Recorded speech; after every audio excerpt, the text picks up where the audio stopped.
Padilla. I'm Matthew. And today we are finally going to try and make our own bubble tea.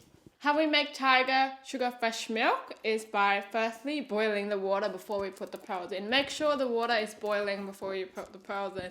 And usually the bubble to water ratio is 1 to 10. So 1 cup of bubble for 10 cups of water. You know that they're ready when you pick them up and you taste them, and they taste soft and chewy and not so hard anymore. And then once all that's done, you just put them aside. You put them on ice. Ice? And, yeah, you put them on ice. Ah. It's a little tip. Whoops, we forgot the ice. Ah, yes, we don't have ice. We don't have ice yet because it's not summer yet, guys. What can I say? And then after that, you add your brown sugar. The ratio for that is 4 parts water to 3 parts brown sugar, depending on how many pearls you're using. Then you boil the brown sugar for a little bit until it starts bubbling. It's simmering away, I guess. Once it starts to simmer, then you add the bubbles, and then you leave it for about 10 minutes, stirring it as much as you can, checking on it until the bubbles are really, really fine and there doesn't seem to be much syrup left. Then you take it off the heat. That's about 15 minutes or so. Yeah.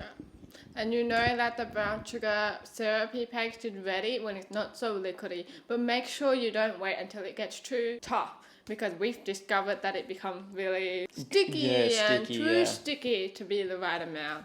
And that's actually basically it. Don't forget to pour the milk. All you have to do after you've put the sugar syrup around the sides of the glass is you put milk inside. And it can be any kind of milk. If you want soy milk, use soy milk. If you want almond milk, use almond milk. That's the best thing about making it yourself. You can put whatever ingredients suits you into it. Yeah. So, did you enjoy making that today? Yeah, it was a really good experience. Yeah. I think this time we had a little bit of trouble. We might have overcooked it just a little bit. We may not have monitored it close enough, and I think we let it go down just a little bit too less syrup, and it just made the pearls just a little bit tougher. And you know, you don't really want a little chewy ball. Just a little bit, you know.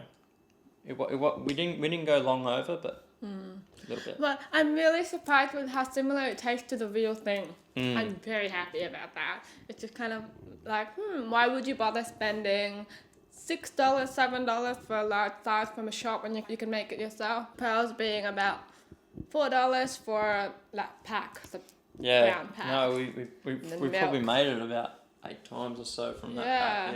Yeah. So it's really probably affordable 50 and it's cents much better. So it's really cheap, yeah. And I personally like to make the pearls with almost every drink that I have. You can put it in any drink you want. It doesn't have to be Tiger Sugar Fresh Milk. Just make the pearls and put them in any drink. If you want to try tapioca pearl, a lot of people like it, a lot of people don't. I love it. I always put it in my Tiger Sugar Fresh Milk, and especially if I feel like having something a little bit sweeter with my morning coffee, I like to put pearls in it. Thank you guys. Hope you enjoyed this segment. This is us again saying goodbye. Bye.